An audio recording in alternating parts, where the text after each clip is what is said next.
G'day, fans, and welcome back to another exciting episode of DNA Reviews. Just wondering if anybody can hear us at the moment. So we had some audio issues yesterday, but it's a bit like everything's sort of working today. Mr. Aaron, how are you going, old son? I'm going well. Fingers crossed everything will work tonight. Very good. So Greg King has just joined us. Mr. Greg, how you going? Now, Mr. Greg, how do we sound, old son? Do we sound okay? I'll just get it's a 7-second delay before someone actually says. So, not the most exciting way to start a show. Very good. Bad echo for me still. Can't win. We cannot win. So there you go. All right. So what we're going to do, Mr. Dude, I'm going to kick you off the show altogether, and I'm going to run it on my own. That way, okay. Something just talk about. And so everybody say goodbye to Mr. Aaron. And we'll see what happens. Okay. Start. See ya. Bye. Oh, my goodness gracious me. All right. So is that much better? So hopefully you can hear everything okie dokie, everybody. So unfortunately, the DNA is just the D tonight. So is that better? Can someone just let me know if they can hear myself Googling on properly? That would be lovely. And we'll just do the best we can.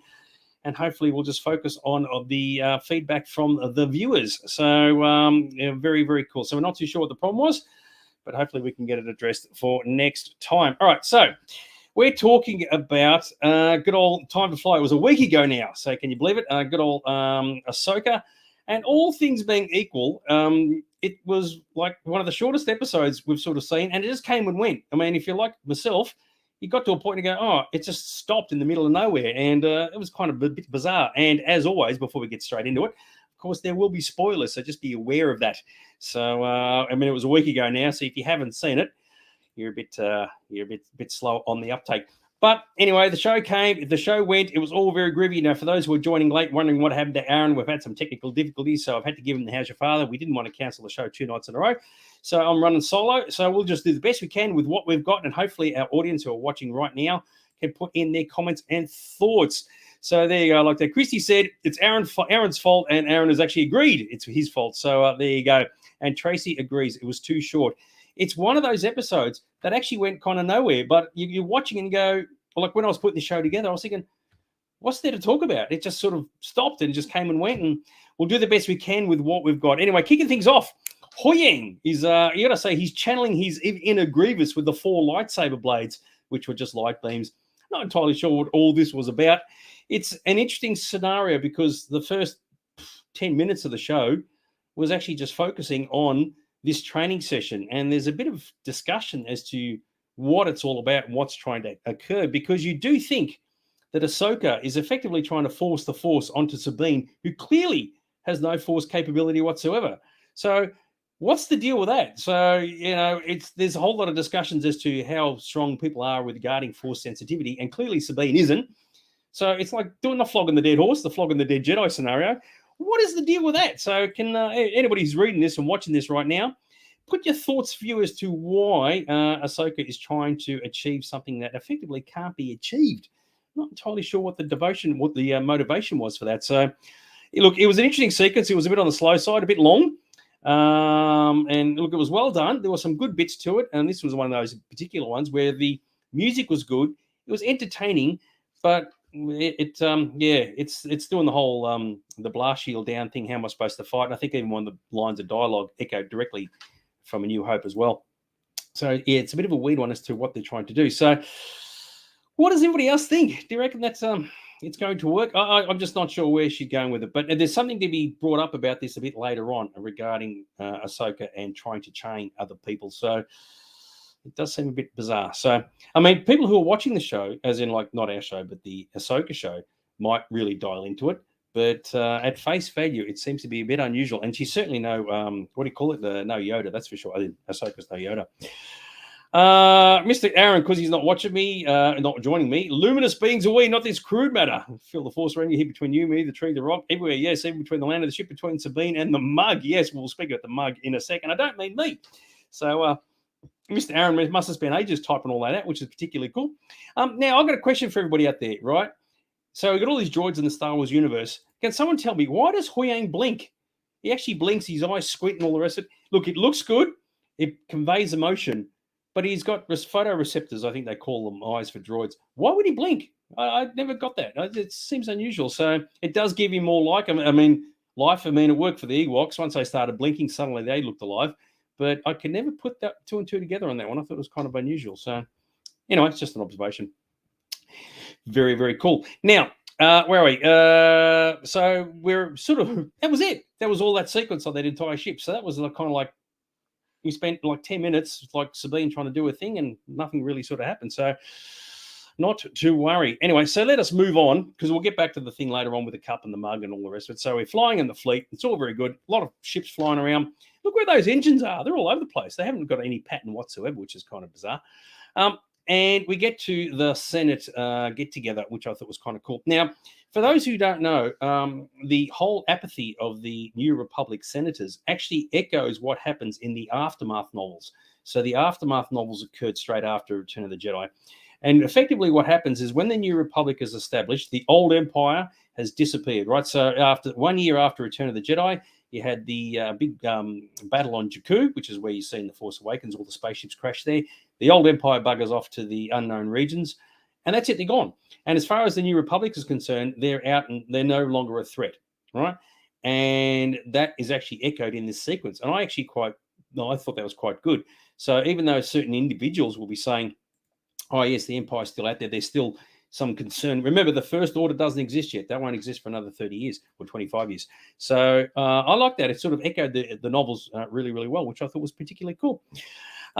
Makes people feel more comfortable. I forgot what we're talking about now regarding that, but yes. Oh, the blinking eyes. Yeah, actually, it kind of does. And maybe because Huyang has been dealing with all these Jedi younglings for thousands of years or whatever else, maybe they thought he was just creeping all the kids out because his eyes are always open. But droid eyes are always like that. You know, all 3PO units have their eyes open all the time. It look as I said, it looked good. It works. It was just an interesting sort of observation because if you have the ability to make your droids blink, you would think you'd do it in all of them, right? So all your 3PO units, all the eyes would be blinking. Imagine 3PO with blinking eyes, just to make people feel more comfortable around them. Because Huyang clearly doesn't look like an organic person or a character. So yeah, just one of those weird things. Very, very cool. Yes, you could suffer from Grinwald syndrome, afraid of creepy soulless robots. Well, the whole Empire or the whole Star Wars universe is full of robots. So it's a bit like saying, I'm going to make my microwave oven, blink not blink, but have a certain color scheme to it because, microwave ovens kind of freak me out. Yet they're everywhere. So, that'd be good. Very good. Tooth Sith took over the Republic the first time. We're doing Tooth Sith destroying a ship and taking a prisoner. So they are a bunch of tools to think everyone is okay. See, it's easy from our perspective as the audience, right? And this is important to remember. As the audience, we know what happens. We know that there's the birth of the First Order and eventually the Final Order, Force Awakens, yada, yada, yada, yada. At the time, you got to remember that the galaxy's been under Imperial rule for 19 years. Actually, more than that, just around 20 years, 25 years. It gets destroyed. The new government kicks out and comes into place. And the last thing people want is more stress and pressure, right?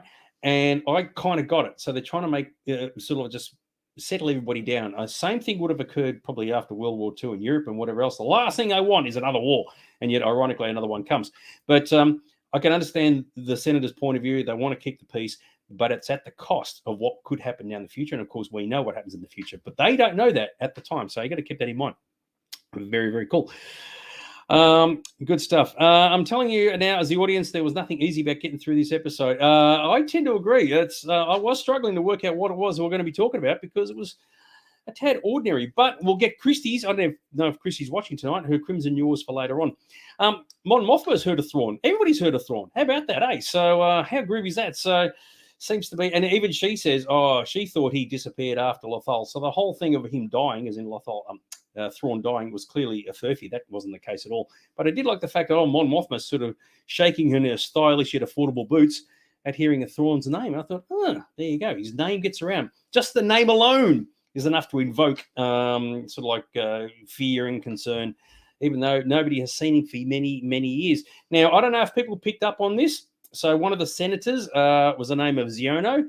And believe it or not, he is actually the dad of Kaz Zuda from Resistance. And if you've never watched Resistance, you are not missing anything. It was an animated series produced a few years ago.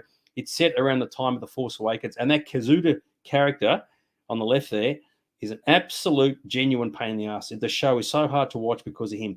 And it's the old thing of, in that series, they say, whatever you do, don't touch the red button. And of course, he goes and touches the red button. So, it's a difficult show to get through. I forced myself to watch it. I mean, literally forced myself to watch it.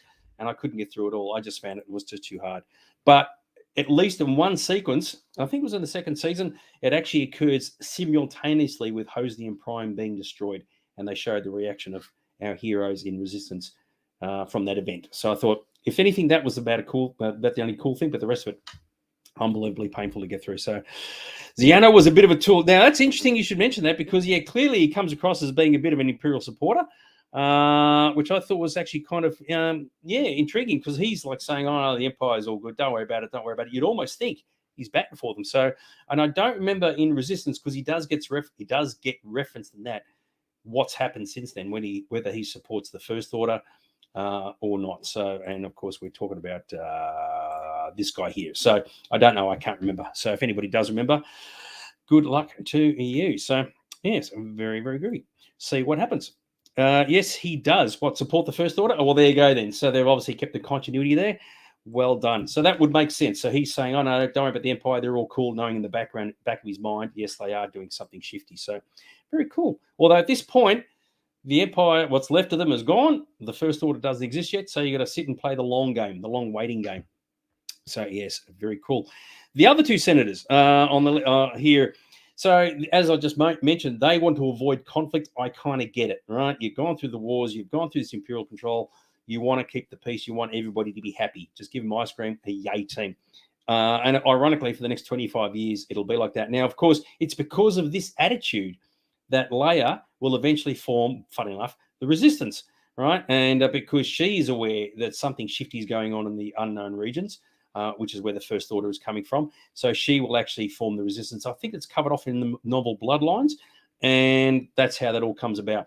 But until that point, like even in The Force Awakens, the First Order are just an unknown entity. They're just some bad dudes out on the outer rim. Nobody knows about them. Nobody cares about them until they blow up all these planets in Force Awakens. Then they become a genuine threat. So there you go. Where is Leia? That is a good question. So she is probably, I think at this point, she's still doing the whole senatorial thing, part of the government, if I recall. So Mon Mothma is in charge of the New Republic. And I think Leia is sort of one of those senators kind of helping out. Now, of course, in Rise of Skywalker, she was out sword fighting and saber practicing with Luke. I'm working on the assumption that hasn't happened yet because this series is in line with the Mandalorian series. And as we saw with the Mandalorian series, Luke is on his planet using his spiders to build his Jedi Academy thing. Grogu's there with him. So Leia's nowhere to be seen. So Leia would be governmental stuff. She wouldn't be a senator, or maybe not as powerful as these guys, but she's floating around doing something. So I don't think she does the training with Luke thing for another few years yet. That'd be my guess. So there you go. But yes, you are right. Including Leia, and that would have been quite interesting, but it was not to be. So anyway, Hera's saying, bad shit's going down. We need some ships to help us out. And, of course, the senators have all said, no, blow it out, you fairy one. And, of course, she shows her brash side, which links back to the Hera from Rebels, which is quite good. And instead of just cowering down in front of the senators, she's prepared to speak her piece. But she knows what's going to happen, or has an idea as to what's going to happen. And, of course, it's just falling on deaf ears. And, of course, that, interestingly, mirrors what happens in the real world. Because, as you know, in the real world, something's going down. You go to the authoritative force, whether it be the government or whoever else, saying, we need to fix this. And they just go, nah, not interested. So, yes, exactly right. You don't always get your own way. Now, it's this dude was seen in the trailer, and he's popped up here, Jason Syndulla. Now, if you're half human, half Twi'lek, you just get the Joker here, and that's it. So it's pretty clear to see which side of the gene pool is the stronger of the two. But you can thank his appearance in Rebels for that. So that's him on the top right-hand corner. So I guess in the TV show that there's in this series, they had to just echo what they did in Rebels. So it's pretty punchy. They could have at least given him one Leku sticking. Maybe like he's half human on the left and Twi'lek on the right, so he's only got one Leku sticking out. I don't know. But the thing is, his father was Kanan.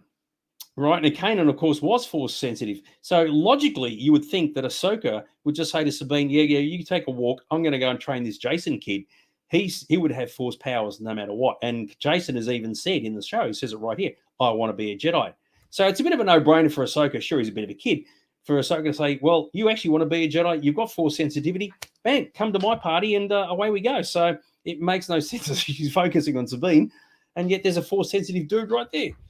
Can someone explain that to me? What's the deal with that? So, maybe she doesn't like the green hair. I don't know. I mean, Sabine's got purple hair. Go figure. It's a coloured hair sort of world these days. So I need a drink after talking about all that. What do you guys think? Hey? Very good. All right. So that's what's going on that side of the fence. We get back to our ship, right? And the big powwow with that famous lounge room thing where the all comes up from the floor, the table, the chairs, which I think is just ingenious. If I could have that in my place, I probably would. So very good. I'm not a Twi'lek. I'm a human being. Exactly right. Love it. All right. So Sabine can't use the Force, right? We've got mugs and cups and whatever. And I just like, they mentioned everything about sensitivity, but they didn't mention the M word. And the theory is that the Disney Lucasfilm executives have said, all right, we'll take one for the team. We'll accept the prequel trilogy exists, right? Because there's prequel trilogy references throughout the new Star Wars stuff. But they won't mention the M word. They're just not going to bring it up at all, right? And it is clear as a bell that Sabine has no M count, or it's just the same as everybody else's. And they just wouldn't mention it. I'm like, come on, Ahsoka, bring it up. And she didn't. And I just didn't get that. So let's bring it up for her. It's midichlorian, right? What's Sabine's midichlorian count? Probably nothing. Even Huyang has said, dude, as into Ahsoka, she hasn't got it. You can't just inject it. You can't just like get it grow. If you ain't got it, you ain't got it, right? So, and as Ahsoka says, training and focus define success, right? Well, that's all great if your midichlorian count is high enough to use the Force, but Sabine's doesn't. And she can swing sabers as much as she wants. It's just not going to invent itself out of fresh air. So it's kind of silly where they're going with this. It makes no sense, no rational sense whatsoever. So there you go. What? No, Mickey chlorine. Yeah, very good from Disney. The Mickey chlorines. So yeah, as they get more stronger, you see the person who's got to go, M-I-C-K-Y. So anyway, so midichlorians, right? Sabine's account is lousy. Huyang says it. Why doesn't Ahsoka listen? It's dumb. It's not making any sense. Very good. I'll have a MIDI. Thanks. Yes, absolutely agree with it. So I don't know whether it's just unbelievably bad writing or someone's trying to make something happen that can't happen. And with that in mind, the fans that I've sort of seen discussing the show have all said they do not want the cup to move, right? Do all this. I mean, how she hasn't got any training. She hasn't got any like hasn't gone through the whole Yoda thing and lifting rocks and whatever. So they don't want the cup to move, right? And I think that'd be unbelievably bad writing if suddenly it starts wobbling and whatever else. That is, I think a few fans will be a bit tad miffed about that if it occurs. So make of that what you will. I don't get it. All right. So, and as Huyang has said, yep, the Jedi Order wouldn't take it because for her midichlorian count, yes, the M word, I'm prepared to say it here now on live on the show, the midichlorian count sucks, the big one, and the Jedi Order would not take her. And I think that is something to be said about that. So why Ahsoka is focusing on Sabine is anybody's guess. Anyway, there's a line here about a non-traditional Jedi. Now, ironically, Ahsoka was a traditional Jedi because there was an animated series, Tales of the Jedi, and she gets handballed off to the Jedi as a kid, if I recall correctly. However, Luke wasn't, because Luke was an adult when he got taken in by Yoda. So you could argue that it's a bit of the line doesn't make sense because Ahsoka went to the Jedi Order as a kid because, as we know, they take them as children. That way they can sort of manipulate them in any way they want. But Luke wasn't traditional. And, of course, at this point in the universe, Luke is still the bee's knees of Jedis in the universe. So they kind of need to remember that, which they're clearly avoiding for whatever reason, even though in the Book of Boba Fett, I think it was, I don't know what episode it was, Ahsoka went and paid Luke a visit. So it's not like she doesn't know he's around. So, even Grogu would have more powers than Ahsoka to a large degree, untapped and untrained, but you would think that he does. Anyway, so there you go. Or, well, here's one for you. Why doesn't Ahsoka train Grogu? So she goes back to the temple with Luke and say, I'll take the little green dude. It's all good. Yeah, but she was prepared to handball him off to Luke's thing really, really quickly. Just didn't want to touch him at all. There's some sloppy writing coming here, kids. What do you reckon? There are so few Jedi left that probably no such thing as a non-traditional Jedi. No, that's true. So, I mean, you got to remember, and this is, no one ever takes this on board. the term Jedi, like Sith, does not exist any longer, all right? We use it as a familiarity thing. So we say, oh, there's a Jedi, good guy, Sith, bad guy. But neither exists. The Jedi Order was destroyed 20-something years or 30 years ago. The concept of the Jedi doesn't exist any longer.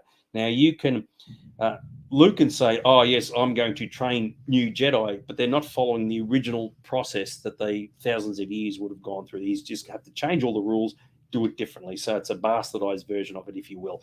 But a familiarity for fans, it's easy to just say Jedi, Sith, whatever, right? The Sith are destroyed, at least until Rise of Skywalker, and the Jedi don't exist either. So, especially considering Luke's Jedi Temple school thing hasn't opened yet. But anyway, whatever. Ahsoka took Grogu to Luke. That's right. And that's the thing. I remember we did a review on this show about that, and it made no sense. So Ahsoka's found this unbelievably powerful little green dude, and instead of saying, yep, I'll take him on board to train him, because clearly Ahsoka wants to train somebody, she just handballed him off to Luke. It's like, what the hell? What's the deal with that? It makes no sense. So it's a bit sloppy. So all the traditional ones are toast. Yes, they are indeed. Very, very cool. I think I've lost the will to live. Yeah, Crichton. Yeah, well done from a red dwarf. Anyway, it is what it is. We'll just move along. You do wonder, though, if the writers are all sort of conferring with each other when it comes to making these shows, going, oh, okay, let's try and link this with that and make it harmonious, because there's a bit of disconnect here somewhere. So Ahsoka's trying to change Sabine. Bugger that. Go to Jason or Grogu. They're the logical ones, but that's not going to happen. Are they saying everyone can use the Force? That's right. So there's a difference between Force ability, Force sensitivity, and there's another one. I can't think of what it is. So George Lucas had said that everybody has midichlorian counts in them, right? But just say, for example, let's keep it in simple. You need at least 5 to be able to move the cup, right? Most people, as a guess, only have 1 or 2, right? It's there, but they can't do anything with it. To be a good Force user, you need like 20 or whatever. Let's assume Yoda has 50 to 100. Actually, Anakin 50 to 100, whatever. So let's work on those simple numbers. So you may have midichlorian counts, but you can't do anything with it. And no amount of trying to manipulate it is going to work. No amount of training, holding your arm out, concentrating, it's just not going to work, because it's just not enough to make anything happen. So that's what I think they're suggesting. So, I mean, there are biological things in all humans, but, you know, some of them impact people to allow them to do special things, and most people can't. That's how I interpret it.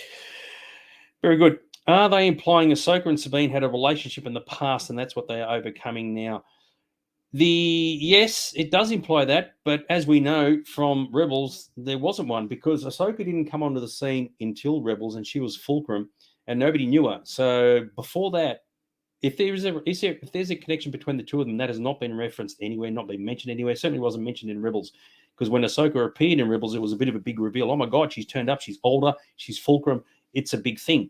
So, but something happened between the end of Rebels and the start of this series, and that's the thing we don't know about. Because remember, as we mentioned last week, Ahsoka left with Sabine. They went off flying somewhere, and at the start of this series, they've separated again. So they've clearly got a connection somewhere. Don't know what it is. So there you go. All right, so we're in the space scene now. There's only like 3 scenes in this entire show. The saber scenes on the ship, the bits with the senators, and the stuff that we're about to show right now. That's it. That's all there was to it. So first things first, I thought Ben Burt's sound effect library must have been on out of order this day, because they had these ships pop up, and I tell you what, they sounded unbelievably wussy. It really was almost pew-pew sound effects, and I don't know what the deal was with that. Anyway, so as it turned out, how lucky is this, right? So our heroes turn up in their ship. Marek and Shin are flying around in these ships as well. How lucky is that? So they're doing their bit, which I thought was kind of interesting. And of course, Ahsoka has a tail gunner. All right, so Sabine's gone down the back, doing the whole Luke Skywalker thing. And you're thinking, well, if you've got a tail gunner shooting at the back, just don't shoot it from the back. Shoot it from the side, the top, the bottom. Pick a different direction. Yeah. Because I don't think there are guns at the front. So anyway, they're all shooting from the back. And of course, Sabine destroys most of them. So go figure. Yes, it did look good. Let's be honest about that. But yes, Aaron's agree. Yes, it looks a bit weird. This is Sabine and Ahsoka. Not sure where it's going, and I don't know if the writers even know. But yes, we'll have to wait and see. But if it turns out that suddenly Sabine is moving cups and swinging sabers and lifting rocks and doing whatever, it's breaking a few rules that have been established in the past. So yes. So we've got our ships flying around. We get to see Marek. He finally gets to speak now. So we know it's a dude. It didn't seem like a female. And everybody's still speculating as to who he is. who knows? We may never know. So, because ironically, America's an inquisitor, and of course, I think it's been canonized. All the inquisitors were accounted for. This one's a different. I think there's 9 in total initially. Now suddenly we've got 10, unless he came in after the fact. But there we go. An extra dude has turned up. So good old America's doing his thing. And so we'll have to see what happens with that. But everybody's trying to speculate who Marek is, and in the end, we may never know. In terms of good imagery, I don't know if you picked up on this, right? So that's the ring thing down there, the hyperspace ring. Did you notice that looks like the Falcon cockpit? I think that's kind of cool. It's beautiful imagery. I thought that's like a, what do you call it, a wallpaper. I thought it was kind of cool. So I did actually like it. It was very, very groovy. And just thought I'd just chuck that in for that reason.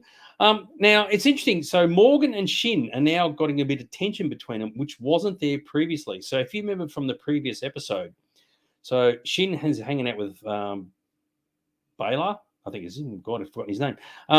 And she was kind of a bit subservient to everybody, but she wasn't a fan of the whole thing of witches, right? So, and of course, Morgan is a Night Sister. And now all of a sudden, Shin's given a bit of back chat. So maybe she's like, well, I'm in a ship, you can't touch me. I'm just going to give you a bit of lip. And I thought, that's different. We haven't seen that before. So I kind of liked it. So, and just confirming that, yeah, Shin's flying around in a ship and giving us some back chat. And that's what I thought. Maybe it's the anti-witch thing that's growing in her. Or she's still not entirely sure what it is that Morgan is planning. So I don't know. But it was a very different thing, different contrast to what we saw last week. Unless when she's on her own, she'll say what she wants. When she's with Baylor, she'll just shut a trap. I don't know. Very, very cool. All right, so this is Marek. The master's coming off. It's going to be some character from a video game or a comic. Absolutely. 90% of people watching will know nothing. No idea who that is. So that's exactly right. It'd be funny if it was like a Darth Revan or whatever, and somebody from KOTOR or whatever, some comic. Yes, it is definitely the current theme of the moment, bringing in characters from comics and animated series, which kind of works for some people, doesn't work for others. Make of that what you will. Finally, our heroes get hit after 50 million shots. I did like this, actually. I thought it was actually quite a good image, and they finally get hit. But will they get destroyed? Of course not. We know that they won't. Now, some fans have said this sequence here where Ahsoka puts on the spacesuit, jumps out on the ship, deflects ship laser bolts, and still is able to destroy one or two of them. Someone said, in an animated series, it would work. They could kind of get it. But in live action, it's kind of pushing the friendship a bit, the credibility. It's a fair call, right? And I don't know. It was a bit wanky. I mean, once again, if you're these ships just there, you would shoot from a different direction, just fly underneath somewhere where Ahsoka isn't, rather than flying right at her, okay? Destroy the ship, she dies. But I think they do these things this way purely for a younger audience. They don't have to overthink it, right? They just say, oh, look, there's a person there. I'll just go straight at them. And they've got lightsabers and everything. They all know that Ahsoka's a bit of a tough cookie. So I agree, DJ. That was goofy. Yes, I got like Goofy, the Disney reference. I really like that. So it was a bit silly. And I thought, oh, what are the chances she's going to destroy one of those ships with those sabers? And, of course, sure enough, she does. So having said that, of course, the visual effect was good. I like that. She's floating around in space and they just twisted the ship around and she got the magnetic boots going on. I thought that was quite a good effect. But anyway, whatever. Make of that what you will. All right, and we get into the planet. We get to see some Purgles. Now, once again, if you've never seen the animated series, you'll have no idea what Purgles are. We did hear them last week, and of course, they're space whales, hyperspace whales, and they're flying around doing their thing, which was kind of cool. It did look good. Hyperspace whales. Make of that what you will. Very groovy. Now, I don't know if you picked up on this, fans, but I did. They're saying that the hyperspace ring with these big-ass SSD engines, one of them is still yet to go in. I'm working on the view. That was the engine that we saw getting stolen from Solo, which I thought was a nice little bit of continuity, which is pretty cool. And they make aware that the Jedi were aware of the whole multi-galaxy travel thing. Now, all this is brand new, right? Multi-galaxy traveling, and saying that the Purgles have migration routes and all this sort of bizzo. Whether it's necessary, it's anybody's guess, as if the galaxy far, far away isn't big enough, but now it's just a little bit bigger. So, but it looks good. I get it. And of course, we don't exactly know what it is they're going to put in that hyperspace ring, because if you remember from Attack of the Clones, you stick a ship in it and then it can fly off into hyperspace. So I don't know whether I still think it's like a Stargate. They stick a small thing in the middle and then it opens up a portal and off she goes. I don't know. So wait and see. And I think, believe it or not, I've only got one shot left. And of course, yeah, Balin. I think Baylor earlier. He finally appears. So we haven't seen him the whole episode. He's on the planet, right? Not only does he want to hunt the Jedi, so his mindset has changed from last week where he actually didn't want to kill Ahsoka. Now he's saying, yeah, go and hunt him. But he sent all these dudes out to go get him. Now, as we know, Ahsoka will make mincemeat out of these dudes. They got no hope, right? Ahsoka's a bit of a tough cookie. And it's like, how can they not know that? So it's going to be a bit of a slaughter fest out there. And none of these are all, like, if you like your Star Trek analogy, these are all red shirts. They ain't coming back. So, well, what do you think? Okay. Very cool. All right, where are we? Everyone in the audience worked out what it was last week. They're a bit slow, aren't they? Absolutely love it. And big enough for us to park an SSD in the middle. Oh, well, there aren't any. They've all been decommissioned, but ships, unless it's designed. Oh, that's a good point. Yeah, I always worked on the view that they're going to be flying somewhere. Maybe it's to receive something. Yeah, good thinking, Miss Lucas. I hadn't thought of that. So very, very cool. And Thrawn will finally make his long-awaited appearance, and all the fanboys in the world will suddenly shut up. Very cool. Has he just been standing there all this time for the last? It sounds that way, doesn't it? He's just like loitering around. I mean, his apprentice is nicked off on a ship, and Marek's nicked off, and he's just standing there like a turtle and going, well, here I am. You do wonder. And, of course, you don't know why he's there. Did he just turn up because the ship crashed, or they just happened to be there at the time? I don't know. There you go. Okay, so that's it. That's the end of the episode. Look, half an hour to get through it all. It was like and then it just credits roll, and everybody thought, well, is that all? So the episodes are getting shorter and shorter. We started off at like 50 minutes. Now we're down to 37. That's with credits. So Christy's not with us tonight, I don't think, because if she was, I'd be asking for her Crimson Jordans. Unfortunately, Aaron's not with me because of we had technical issues earlier, so I can't ask him what he thought of it. I've got to say for myself, it was like a 5 or a 6. I don't think we pushed it a 7 because really nothing happened. I just watched it and go, oh, is that it? So I think what will happen is when the series is finished, someone somewhere will do what they did with Obi-Wan Kenobi and just re-edit it into a film, and it'll be much better.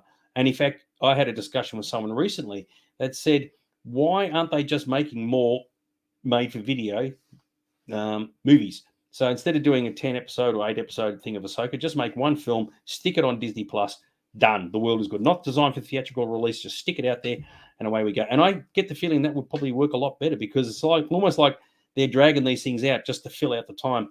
And ultimately, this episode was a filler. And there's only 5 episodes to go. So we've already got episodes where nothing's happening. So, yeah, you do wonder.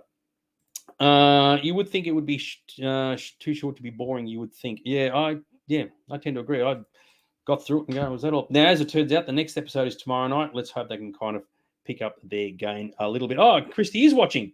Fantastic. All right, so what is Christy? Now we love Christy's Crimson Yawns, very honest thoughts and feedback.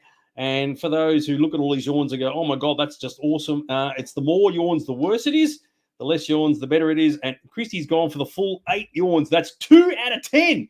This series is sucking big time in Christy's eyes. And I think that's absolutely fantastic. So I think a lot of fans would probably not be too dissimilar to that. So, yes. So it's a bit disappointing. For what was meant to be a big show, people were keen on it. They were busting in their chops. Ahsoka's going to be the be-all and end-all. Aside from non-Rebels fans not getting into it, it's kind of, at least as of last week, struggling. So Tracy said, Sabine looks like Ezra Miller, who plays the Flash. It's very distracting. Yeah, okay, fair enough. And the lady who plays Sabine is an Australian, which I just learnt the other day, which is very, very cool. It definitely feels the scenes are longer than they need to be. Lots of padding. Yes, it does. That whole sequence at the start with the training. I mean, if you remember The Empire Strikes Back with Yoda's training with Luke, it flowed. It made sense. It was logical. The dialogue was good. It went places.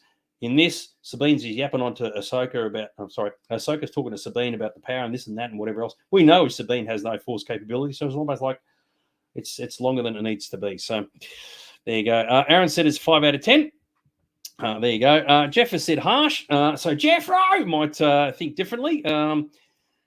Once again, the show caters for 2 different types of fans, the big hardcore Star Wars fans and the non-fans. Maybe the non-fans are getting something out of it, but the main fans, I think, are struggling. So very good. And Ahsoka is a little too quiet. Yes, she's doing the whole Qui-Gon Jinn thing, right? She's really lost the whole Snips personality, and she's become a really, really sort of insular, secluded person.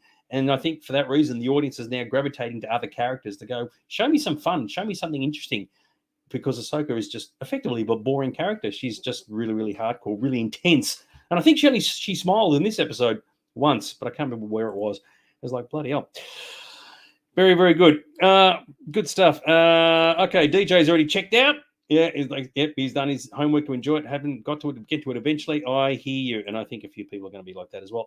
Yes, Hera is the standout at the moment, definitely. And of course, those who saw, it was a little bit in this episode, but definitely in last week's episode, part 2, Chopper is the go-to character at the moment. So, yes, Sabine is better than Qui-Gon. He actually dies when hit with the saber. Yeah, well, that's exactly right. We discussed that last week. People aren't dying from sabers anymore.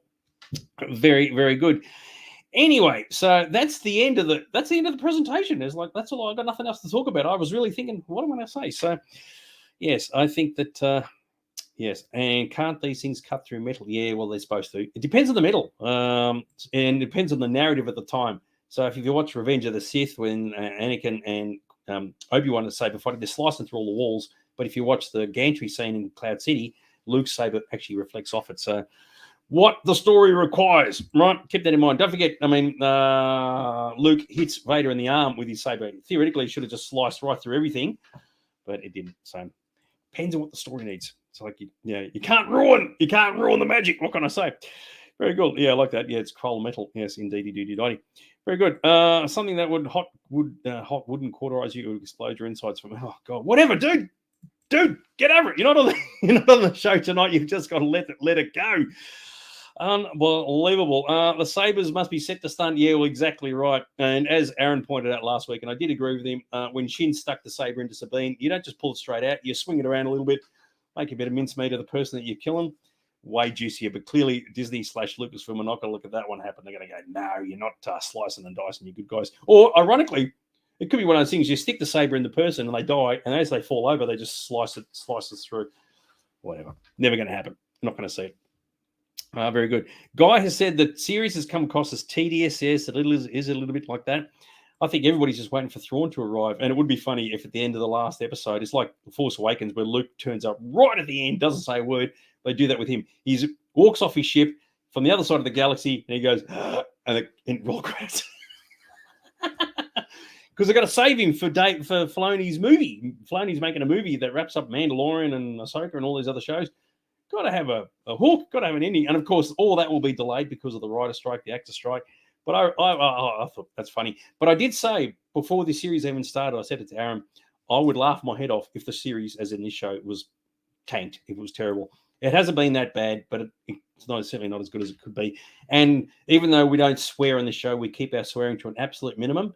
Aaron and I did agree that at the moment, Star Wars is sucking the big one next to Star Trek Strange New Worlds. Anybody's been watching Strange New Worlds, that is a kick Star Wars out of the park big time.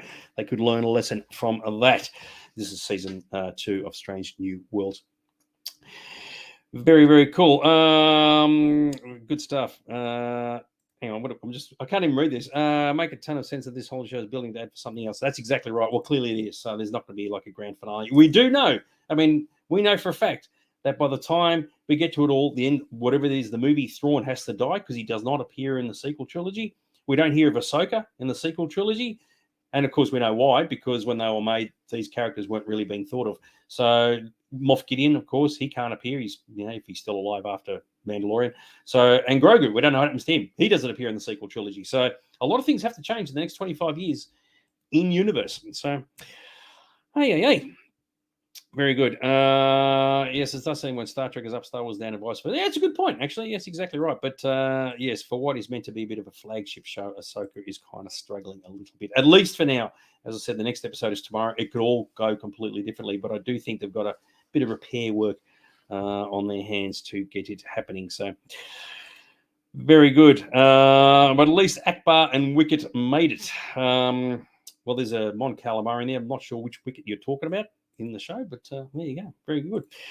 Anyway, I think that's it for me. I could keep yapping on for hours. I still know people still watching and whatever else, but there's not much to talk about regarding the episode. The next episode is out tomorrow night.